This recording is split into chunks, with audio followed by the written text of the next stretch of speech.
Hello बच्चों, welcome back to your channel AK biology पर आपका स्वागत है। पिछले सेशन में हम लोगों ने टाइप्स ऑफ पॉलिनेशन के बारे में पढ़ा था और पॉलिनेशन के बारे में पढ़ा था। आज हम पढ़ेंगे पॉलिनेशन के एजेंट के बारे में। कौन कौन से एजेंट होते हैं जो पॉलिनेशन को कराते हैं, उसके बारे में आज डिटेल में हम आपको बताएंगे। वीडियो को पूरा देखते रहिए, वीडियो में बने रहिए, हर एक पॉइंट को समझिए। अगर वीडियो अच्छा लगेगा तो चैनल को जरूर सब्सक्राइब कीजिएगा। चलिए वीडियो को शुरू करते हैं। Agent of pollination. तो एजेंट ऑफ पॉलिनेशन मतलब ऐसे एजेंट जो पॉलिनेशन को कराते हैं, ऐसे कारक जो पॉलिनेशन को कराते हैं, यानी कि पॉलिनेशन को कराना जो कराते हैं उन्हीं को हम कहते हैं एजेंट। तो आइए समझते हैं पॉलिनेशन के एजेंट। तो पॉलिनेशन के जो एजेंट हैं दो तरह के होते हैं, एबायोटिक और बायोटिक एजेंट। अबायोटिक जो होता है वो वाइंड एंड वाटर के द्वारा होता है, और बायोटिक जो एजेंट है वो एनिमल्स के द्वारा होता है। अबायोटिक जो है दो तरीके से होता है, विंड और वाटर, यानी कि वायु और पानी के द्वारा, यानी कि जल के द्वारा होता है। और बायोटिक केवल एनिमल्स के द्वारा होता है। इतना ये क्लियर हुआ बात, राइट। चलिए आगे बढ़ते हैं। तो मेजॉरिटी पॉलिनेशन, ज्यादातर जो पॉलिनेशन होता है वो बायोटिक एजेंट के द्वारा होता है, यानी कि लिविंग ऑर्गेनिज्म के द्वारा पॉलिनेशन ज्यादातर होता है और नॉन लिविंग थिंग्स के द्वारा कम पॉलिनेशन होता है। तो मेजॉरिटी पॉलिनेशन बायोटिक एजेंट के द्वारा होता है। स्मॉल प्रोपोर्शन, बहुत कम पॉलिनेशन जो है वो अबायोटिक के द्वारा होता है, विंड एंड वाटर के द्वारा होता है। इतनी बात समझ में आई? क्लियर है इतनी बात, right. Flowers produce enormous due to loss of pollen grain. Flower जो है वो प्रोड्यूस करते हैं इनॉर्मस पॉलन ग्रेन, बहुत ज्यादा मात्रा में पॉलन ग्रेन प्रोड्यूस करते हैं। पॉलन ग्रेन्स यानी कि ऐसे पॉलिनेशन जो अबायोटिक के द्वारा होते हैं उसमें फ्लावर जो है इनॉर्मस, बहुत ज्यादा मात्रा में पॉलन ग्रेन्स को प्रोड्यूस करता है due to loss of pollen grain, क्योंकि उसमें ज्यादातर पॉलन ग्रेन्स नीचे की तरफ झड़ जाते हैं, गिर जाते हैं।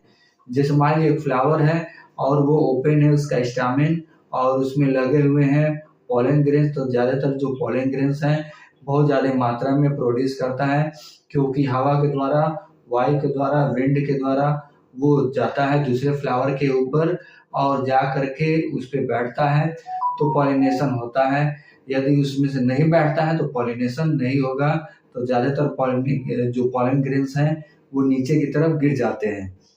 इसीलिए इनॉर्मस, यानी कि इनॉर्मस मतलब बहुत ज्यादा मात्रा में पॉलन ग्रेन प्रोड्यूस किया जाता है फ्लावर के द्वारा। Wind is more common. Wind जो है यानी कि हवा सबसे ज्यादा कॉमन होता है अबायोटिक पॉलिनेशन में, मतलब ज्यादातर अबायोटिक में भी ज्यादातर जो पॉलिनेशन है वो वाइंड के द्वारा होता है, यानी कि अबायोटिक पॉलिनेशन में। विंड पॉलिनेशन में जो पॉलन ग्रेन्स हैं उनका नेचर क्या होता है? पॉलन ग्रेन्स आर लाइट, उसमें पॉलन ग्रेन्स जो होते हैं वो हल्के होते हैं, बहुत ज्यादा हल्के होते हैं, एंड स्टिकी, और क्या होते हैं बेटा, यानी कि चिपचिपे होते हैं, यानी कि जो हल्के होते हैं और चिपचिपे होते हैं, स्टिकी होते हैं। ट्रांसपोर्टेड इन विंड करंट, और हवा जैसे जैसे बहती है वैसे वैसे उसके साथ उड़ते जाते हैं। वेल एक्सपोज स्टामेन, इसमें जो स्टामेन, जैसा कि हमने बताया, इसमें जो स्टामेन है वो वेल एक्सपोज होते हैं, पूरी तरह से खुले हुए होते हैं। इजिली डिस्पर्स, और आसानी से डिस्पर्स हो सकते हैं, फैल सकते हैं। इन विंड, हवा के द्वारा फैल सकते हैं, और विंड करंट के द्वारा एक जगह से दूसरी जगह तक जा सकते हैं। स्टिग्मा इज लार्ज, इसमें स्टिग्मा जो होता है वो लार्ज होता है। कैसा होता है? लार्ज होता है, और एक्सपोज होता है स्टामेन, और इसमें स्टिग्मा कैसी होगी? लार्ज होगी और फीदरी होगी, यानी कि जैसे हेयर लाइक स्ट्रक्चर होते हैं उस तरह के स्टिग्मा होगा, बहुत बड़ा लार्ज स्टिग्मा होगा, और उसमें बहुत ज्यादा फीदर्स होते हैं, फीदर होंगे, यानी कि फीदरी स्टिग्मा होगी। To easily track the pollen grain, ताकि वो आसानी से, बाल जैसे स्ट्रक्चर होंगे, हेयर जैसे स्ट्रक्चर काफी ज्यादा मात्रा में होते हैं, तो वो आसानी से वो पॉलन ग्रेन को क्या कर सकते हैं? ट्रैप कर सकते हैं। तो आसानी से जब ट्रैप करेंगे बेटा तो पॉलिनेशन हो जाएगा। Easily trap the pollen grain. They often have a single ovule. इस तरह के जो फ्लावर होते हैं तो उसमें जो ओव्यूल होता है वो सिंगल ओव्यूल होता है इन ईच ओवरी। हर एक ओवरी में एक ही ओव्यूल होता है। जैसे एग्जांपल कॉर्न कॉब हो गया, यानी कि मक्के का जो पौधा होता है उसमें जो ओवरी होती है उसके अंदर एक ही ओव्यूल होता है। Wind pollination common in grasses. घास के वाले जो पौधे होते हैं घास में, उसमें विंड पॉलिनेशन बहुत ज्यादा कॉमन होता है। विंड के द्वारा ही पॉलिनेशन उसमें पाया जाता है बेटा। तो वाटर पॉलिनेशन इज रेयर, यानी कि विंड पॉलिनेशन सबसे ज्यादा है और वाटर पॉलिनेशन जो है वो रेयर होता है, बहुत कम होता है। ज्यादा मात्रा में इसमें पॉलिनेशन वाटर के द्वारा नहीं होता है।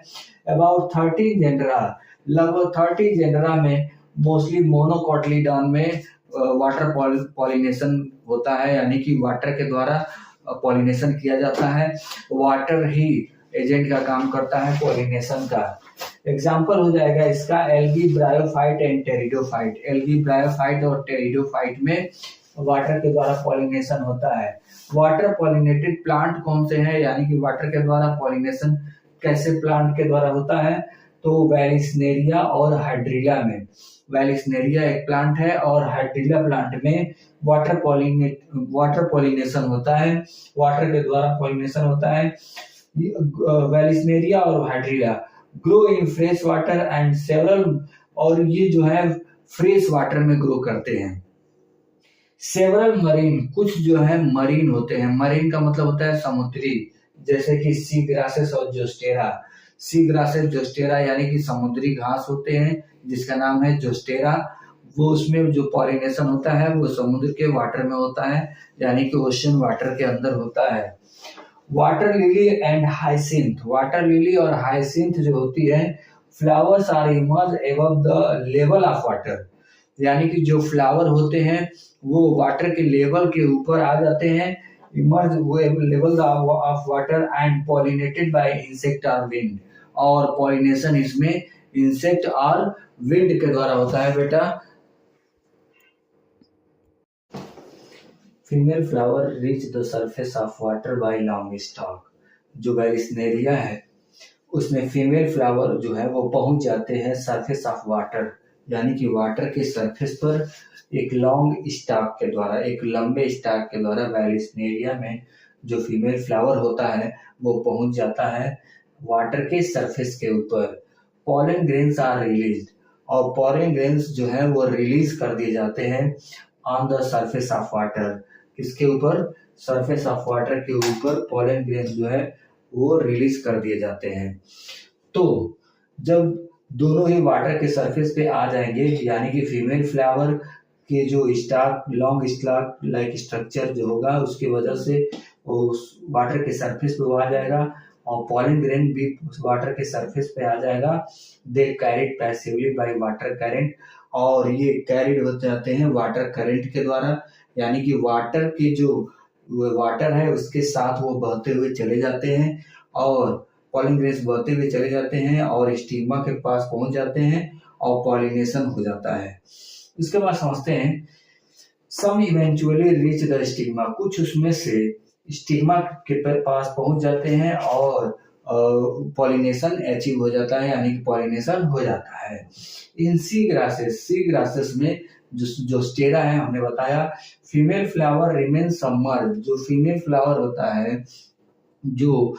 फ्लावर होता है वो वाटर के अंदर डूबा रहता है, यानी कि जो पानी, वाटर का सरफेस यहाँ है तो पानी के अंदर डूबा रहता है, सबमर्ज्ड इन वाटर।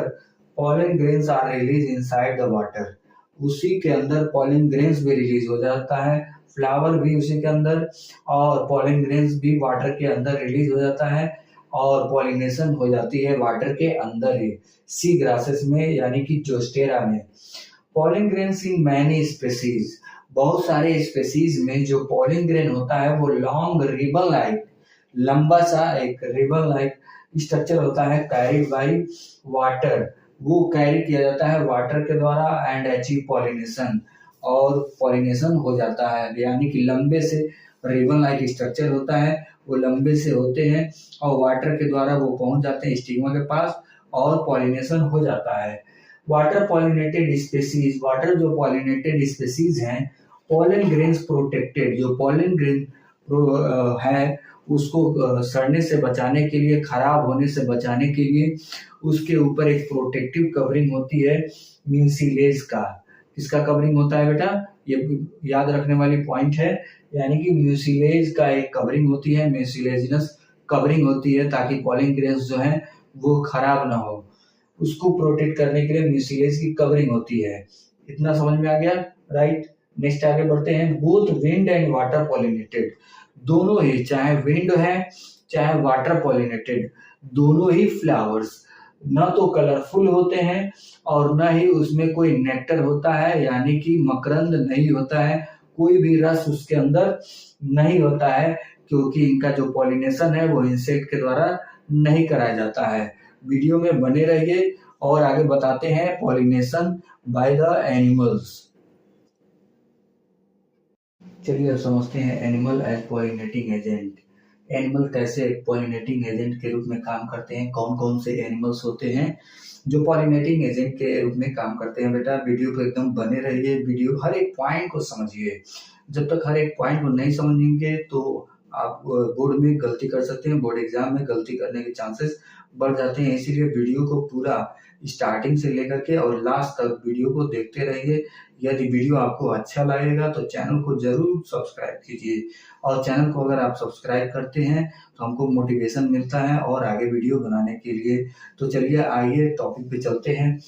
यहाँ पे कौन से पॉलिनेटिंग एजेंट है एनिमल्स में, तो वो है bees, butterflies, flies, beetles, wasp, ant, moths, birds. और बर्ड्स में सबसे ज्यादा कौन birds? Sun birds and humming birds. ये जो बर्ड्स होती हैं बेटा, ये जो बर्ड्स हैं कौन कौन से? सन बर्ड्स और हमिंग बर्ड्स, ये पॉलिनेटिंग एजेंट के रूप में काम करती हैं। यहाँ पे बीज भी है, यानी कि मधुमक्खियां हैं, कुछ बटरफ्लाई तितलियां हैं, कुछ फ्लाइज हैं, बीटल हैं, वैस्प भी है, जो पॉलिनेटिंग एजेंट के रूप में काम करते हैं। बेटा पॉलिनेटिंग एजेंट काम करते हैं, यानी पॉलिनेशन कराते हैं। ऐसे एनिमल जो पॉलिनेशन कराते हैं, ऐसे एनिमल्स को हम कहते हैं पॉलिनेटिंग एजेंट एनिमल्स, यानी कि जो पॉलिनेशन करा सकते हैं उनको हम क्या बोलेंगे? पॉलिनेटिंग एजेंट एनिमल, यानी कि एजेंट के रूप में काम करते हैं। तो जैसा कि हमने इस लिस्ट में देखा, bats are common pollinating agent. Bat भी, यानी चमगादड़ भी एक पॉलिनेटिंग एजेंट के रूप में काम करता है। Bees are the dominating biotic pollinating agent. सबसे ज्यादा यदि पॉलिनेशन किसी के द्वारा, किसी एनिमल्स के द्वारा होता है तो वो एनिमल है बीज, यानी कि मधुमक्खियां। मधुमक्खियां सबसे ज्यादा, यानी कि डोमिनेटिंग पॉलिनेटिंग एजेंट है, यानी कि सबसे ज्यादा पॉलिनेशन मधुमक्खियों के द्वारा ही होता है बेटा। फिर लार्जर एनिमल्स सच एज, कुछ बड़े एनिमल्स हैं जो पॉलिनेशन को कराते हैं, यानी कि पॉलन ग्रेन को पहुंचाते हैं स्टिग्मा पर। वो कौन है? तो वो है lemur, rodents, gecko lizard, garden lizard, यानी कि कुछ छिपकलियां हैं।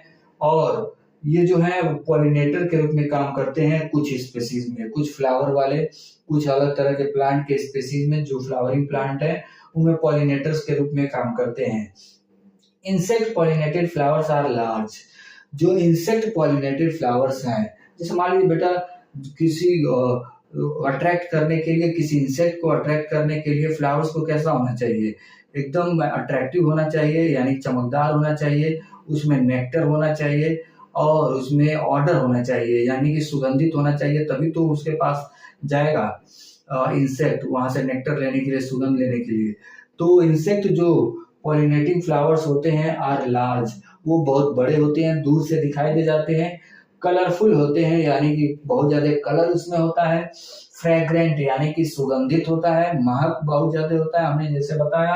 एंड रिच इन नेक्टर, और उसमें काफी ज्यादा मकरंद भरा होता है, नेक्टर भरा होता है, रस भरा होता है, तभी तो उसके पास जाएंगे इंसेक्ट, नहीं तो उनके पास क्यों जाएं? तो वो इंसेक्ट को जरूरी होता है कि वो चमकीले चीजों पे पहुंचते हैं और वहां से रस को लेते हैं और सुगंध भी लेते हैं। इसीलिए ऐसे जो फ्लावर्स होते हैं इंसेक्ट पॉलिनेटिव फ्लावर्स, वो फ्लावर्स जो हैं वो कैसे होंगे बेटा? वो होंगे कलरफुल होंगे, यानी कि नेक्टर से भरे होंगे और फ्रेग्रेंट से भरे होंगे, यानी कि सुगंधित होंगे। स्मॉल फ्लावर, यदि फ्लावर छोटा हो, पॉलिनेटिंग एजेंट एनिमल है लेकिन फ्लावर क्या हो, छोटा हो, तो वो क्लस्टर्ड के रूप में, गुच्छे के रूप में लगा होता है ताकि वो बड़ा दिख सके। एंड कॉन्स्पिकस, सुंदर दिख सके। These flower secret foul orders, ये जो फ्लावर्स होते हैं जो क्लस्टर्ड में होते हैं वो काफी अच्छे सुगंध वाले होते हैं। Foul odour to attract animal, animals को अट्रैक्ट करने के लिए इनमें फाउल ऑर्डर होता है, काफी अच्छा सुगंध होता है उसमें। Nectar and pollen grain are floral reward, insect के लिए रिवार्ड क्या होता है, क्या इनाम होता है, तो उनको मिलता है नेक्टर। फ्लावर से क्या मिलता है बेटा, नेक्टर मिलता है और पोलन ग्रेन्स मिलता है, ताकि वहां पर वो जा सके और उनको वो रिवार्ड मिलता है, बदले में मिलता है उनको reward. The body of animal gets, जो एनिमल होते हैं जब जाकर के बैठते हैं तो पोलन ग्रेन उनके बॉडी के ऊपर कवर कर जाती है, और जब वो स्टिग्मा पे पहुंचते हैं तो वहां पर स्टिग्मा से जो पोलन ग्रेन है उनके बॉडी कवर हुई है, वो पोलन ग्रेन स्टिग्मा पे पहुंच जाते हैं। इस तरह से पॉलिनेशन जो है वो अचीव हो जाता है। तो चलिए हम आगे बढ़ते हैं, इस टॉपिक को और आगे बढ़ाते हैं। कुछ स्पेसीज में जो है बेटा, इन सम स्पेसीज फ्लोरल रिवार्ड जो होता है सेफ प्लेस के रूप में मिलता है, यानी कि सुरक्षित स्थान के रूप में मिलता है फ्लोरल रिवार्ड उनको, एनिमल्स को, यानी कि सुरक्षित स्थान, यानी कि उनके अंडों को या और कोई भी चीज़ों को सुरक्षित स्थान प्रदान करता है, उनको वो रिवार्ड मिलता है बेटा। कौन सा रिवार्ड मिलता है, safe place to lay eggs, सुरक्षित स्थान उनको मिलता है ताकि वो अंडे दे सके। एग्जाम्पल है, सबसे टालेस्ट फ्लावर है एमार्फोफाइलस, 6 फीट इन हाइट, 6 फीट होता है हाइट में। उनमें जो फ्लावर्स होता है वो सेफ प्लेस प्रदान करता है अंडे देने के लिए किसी भी एक एनिमल के लिए, जैसे कि मोथ एंड प्लांट युक्का, यानी कि मोथ एक होता है और एक प्लांट युक्का होती है, वो दोनों एक दूसरे की लाइफ साइकिल कंप्लीट करते हैं, एक दूसरे के साथ मिल करके अपनी लाइफ साइकिल पूरा करते हैं, और युक्का जो होता है उनको सेफ प्लेस प्रदान करता है ताकि वो अंडे दे सके। Moth deposit it's egg in the locule of the ovary, moth जो है अपना अंडा जो है वो डिपोजिट कर देता है ओवरी के अंदर, यानी कि युक्का के ओवरी के अंदर। एंड फ्लावर गेट्स पॉलिनेटेड, और फ्लावर जो है पॉलिनेट हो जाता है मोथ के द्वारा। उसके बाद the larvae of the moth, moth के जो लार्वी होते हैं, छोटे छोटे बच्चे होते हैं, come out of the eggs, वो अंडे से बाहर आ जाते हैं। As the seed start developing, जैसे ही सीड बनना शुरू होता है तो ही बच्चे जो है उनसे बाहर निकलने लगते हैं। वीडियो में बस इतना ही। यदि वीडियो आपको अच्छा लगा तो चैनल को सब्सक्राइब कीजिए और नीचे कमेंट में बताइए कि किस टॉपिक पे हम वीडियो बनाएं आगे। यदि आप सब्सक्राइब करते हैं तो हमको भी मोटिवेशन मिलता है वीडियो बनाने के लिए। वीडियो में बस इतना ही। Thank you.